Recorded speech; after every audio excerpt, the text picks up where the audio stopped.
3 weeks before a major seasonal drop, Maya found $200,000 of finished goods tied up on a container at sea, and her next production run couldn't start without cash. She had 2 choices: sell at a loss or find capital fast. She chose a low-dilution stack instead. Welcome to Capital Conversations. If you sell products and you felt that firefight, not enough stock when demand hits, or too much stock and no cash to market it, this episode is built for you. I'll walk you through the exact steps Maya used, how she mapped timing, what pieces she stacked, what lenders actually asked for, and a 30-60-90 checklist you can start today. No fluff. Practical moves. First, a quick snapshot so we're talking about the same business. Imagine a DTC apparel brand doing about $1.2 million a year.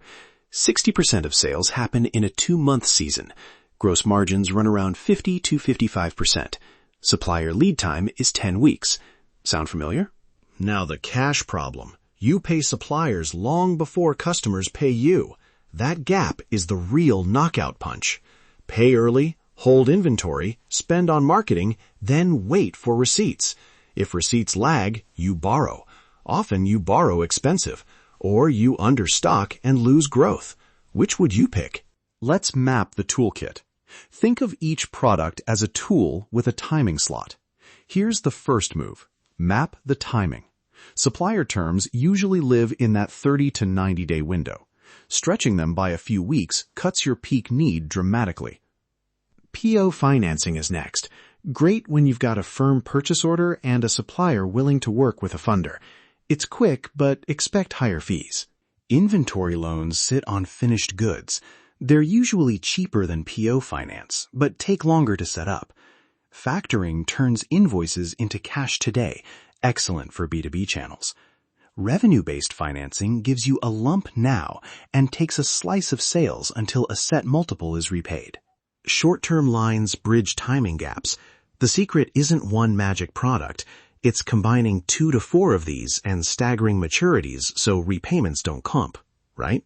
Quick trade-offs to keep in your head. Supplier credit costs negotiation time, not cash. PO finance is faster but pricier. Inventory loans are usually lower cost but slower. Factoring is fast for invoices. RBF is non-dilutive but can be expensive if used too large. Cap the expensive stuff. Okay, now how to design a blended stack. Think of it like building a short runway. Start by squeezing supplier terms as much as you can. Then layer an inventory loan for the bulk of the spend. Add a short-term line to smooth timing blips. And keep a small RBF facility as a safety valve for spikes you didn't foresee. Why this mix? Terms lower upfront cash. The inventory loan finances stock at a lower effective cost. The line covers days where receipts lag. RBF is a capped backstop. Used sparingly, it prevents firefighting without diluting ownership. Let's get practical. What lenders actually want? They underwrite the math, so give them clean numbers.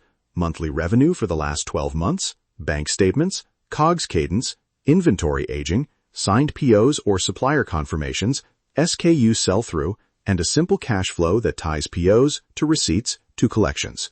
A one-page lender summary is your best friend. Peak funding need, repayment path, collateral schedule, and downside scenarios, all on one page. Lenders read the model, not the pitch. Now the worked example, so you can copy it. Maya needed $200,000 for seasonal inventory, plus 2 months of marketing.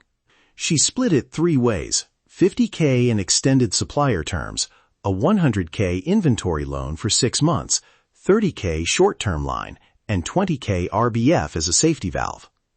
That matches timing. Terms cut the cash you pay up front. The inventory loan covers the big chunk at a lower rate. The line smooths day-to-day timing. RBF only kicks in if sales spike or a receivable slips. Let's talk cost quickly. Supplier terms cost you practically nothing in interest. A 6-month inventory loan might cost the equivalent of 6 to 7% total for the period, once fees are factored. A short line could feel like 12 to 18% annualized, but used briefly, it's just a few percent of utilization. RBF, if compressed, can price like 20 to 30% annualized. so keep it small. Run scenarios. What if sales are 20% light? Can you still service the inventory loan and the line? If not, reduce the RBF, or seek a slightly longer loan term. The point is to stagger maturities so you don't get hit with multiple repayments in the same month. Scripts you can use today. Call your top supplier and say, "We're planning a larger seasonal order and can move X units to you if we can get net 60 terms on 50% of this PO." That frames it as volume for terms. Use specifics. Suppliers respond to concrete asks. When you talk to lenders, lead with the one-page model. Here's my peak need, here's how receipts flow historically, here's the collateral schedule, and here's our exit event. Be ready to show skew margins and sell-through. Those move deals faster.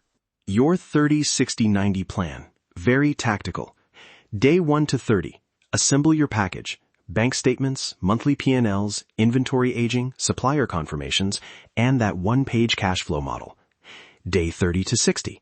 Negotiate supplier terms and apply to 2 financing partners, 1 inventory lender and 1 alternative like PO finance or RBF. Day 60 to 90. Secure commitments, draw the inventory loan, and lock the short line. If something stalls, tighten marketing and focus on top SKUs to reduce funded inventory.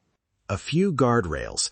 Cap high-cost products as a % of seasonal funding. Treat them like insurance. Stress test forecasts for slower sales and keep a conservative cash buffer. And always have at least 2 suppliers and 2 lenders so one disruption doesn't strand you.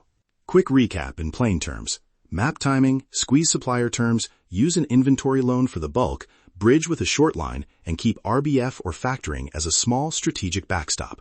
Build that one-page lender packet and run 2 downside scenarios before you sign anything. 3 things to do this week. 1. Call your top supplier and ask for terms on a specific PO. Offer volume in exchange. 2. Build the one-page cash flow model. Lenders love clean math. 3. Get quotes from at least 2 financing providers and compare all-in costs, not just APRs. If you want the sample 200K model with line item interest, fees, and repayment timing you can drop your numbers into, it's in the show notes. And if this episode helped you reframe inventory as a timing problem you can solve without dilution, subscribe so you don't miss more playbooks like this. Thank you for joining us on Capital Conversations. I hope today's discussion gave you concrete steps to secure the right capital for your next season. Keep building. Let's talk capital. Until our next conversation.